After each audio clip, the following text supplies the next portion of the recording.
Biden, of course, continues to downplay the strength and the threat of the Taliban inside Afghanistan, and some of the media now are actually calling him out on it.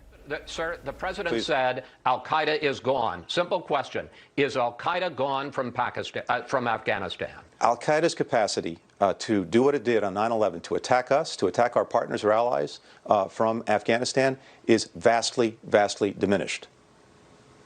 Is it gone? Are there al-Qaeda members and remnants in Afghanistan? Yes. All right, so that was one example, and it's not just Chris Wallace over on Fox News, believe it or not. Here's ABC News reporter Jonathan Karl. This remains very much a disaster, and one of the contributing factors here is when you listen to the president, he is saying things that simply do not comport with the reality that we are seeing with our own eyes. Things that do not comport with reality. In other words, lies.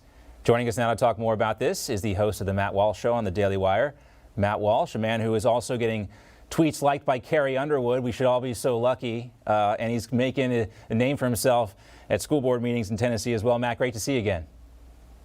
Hey, thanks for having me. First, I want to talk about the power that you have when Carrie Underwood just likes one of your tweets and then the whole woke mob goes completely berserk. What is that like, Matt? I can't even imagine. Well, I guess you know you're thoroughly detested when when it could ruin someone's career just to like your tweet. So I don't know if I should be proud of that or what, but I sort of in another way. I also think that I liked how it turned out because Carrie Underwood, she just ignored it. Yes. And which is the smart thing to do, and yes. She proved something, which is what some of us have been saying for a long time now, which is that when the mob comes for you, in most cases, all you have to do actually is just ignore them. And it'll go away in a couple of days because I'll move on to the next target. So it would have been nice if she had come out with some forceful statement doubling down on it.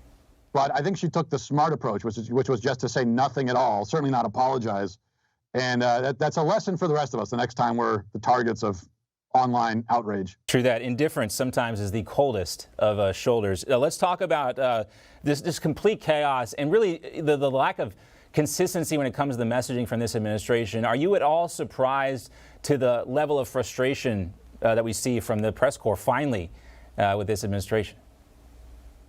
Yeah, I guess I am. You have to be surprised anytime you see the media actually asking real questions to a Democrat president, holding them to account. It's always sort of surprising. But I also, because I'm more cynical, I think rightly so, with the media, I always have to ask, what is their real motivation? Because I know it's not integrity, because they have none of that. So it can't be integrity. There's something else going on here. And in this case, I'm not sure exactly what it is. I do think it's interesting that, the one time that they actually draw a line, it's with Afghanistan, and it's sort of, when we're pulling out of Afghanistan, that's the one time. That's the one thing they draw a line on. Is it because our media prefers to have things like that happening overseas because it gives them something to talk about? I'm not sure, but that's really my question.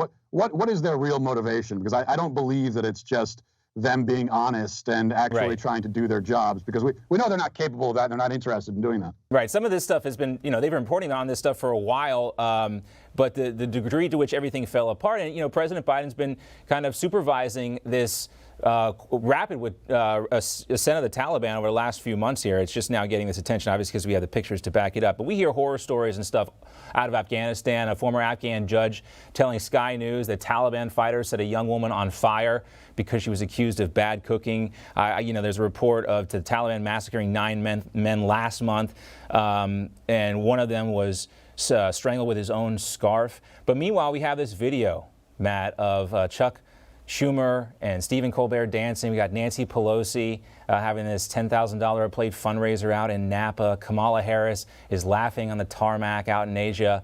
I mean, there just seems to be a complete disconnect with these folks between reality, our reality, and the reality of what's going on in Afghanistan and their reality.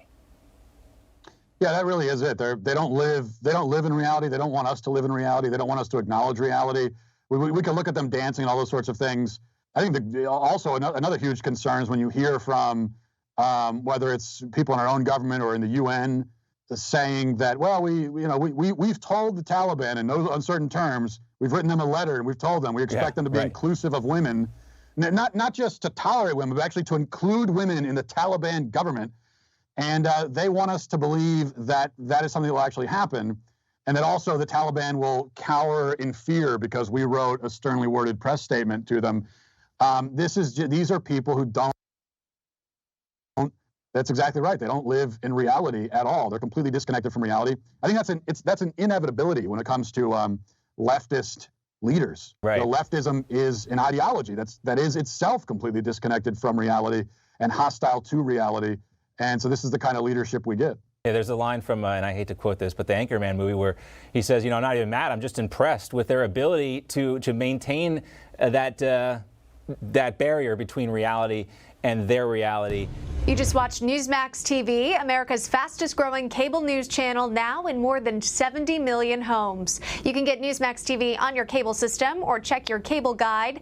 And if your system doesn't carry Newsmax, call them, tell them you want Newsmax TV, because we're real news for real people.